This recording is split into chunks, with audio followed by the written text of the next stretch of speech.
बच्चों, आज की हमारी कहानी का शीर्षक है नेकी का बदला। एक बार की बात है, एक कबूतर एक पेड़ पर बैठा हुआ था। तो उस पास ही नदी बह रही थी।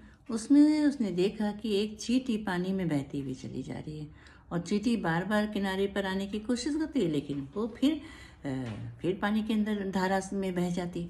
तो कबूतर को लगा कि इसे इसकी सहायता करनी चाहिए। तो उसने एक पत्ता तोड़ा अपनी चोंच से और जाकर के चींटी के आगे उसने गिरा दिया। तो जब पत्ता को चींटी ने देखा तो उसके ऊपर वो धीरे से चढ़ाई और धीरे धीरे पत्ता बहता बहता किनारे पर आ गया। इस प्रकार से चींटी की जान बच गई।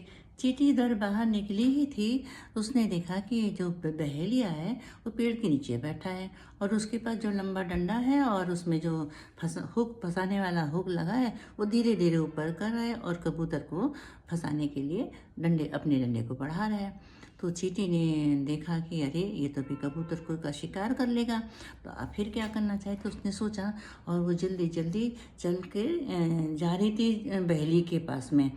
तो चींटी तो छोटी होती है, चलने में भी थोड़ा टाइम लग जाता है। तो वो चलती चलती चली जा रही थी जल्दी जल्दी गई और वो उसके पैर के ऊपर चढ़ गई और जा करके उसकी वो थाई में काट लिया। और जब उसने जैसे ही उसको काटा तो वो एकदम से हिल गया वो। और उसका जो डंडा था जो ऊपर बढ़ा रहा था कबूतर को पकड़ने के लिए, तो वो हिल गया।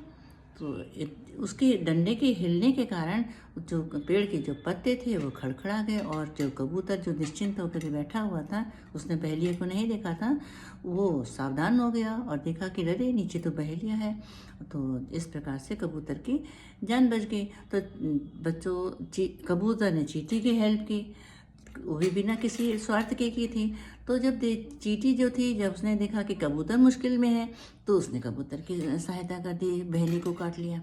इस प्रकार से जो व्यक्ति किसी की सहायता उसके संकट काल में करता है, तो उसको भगवान उसकी सहायता के लिए अपने आप से उसका प्रबंध कर देते हैं और वो उसकी जान बच जाती है।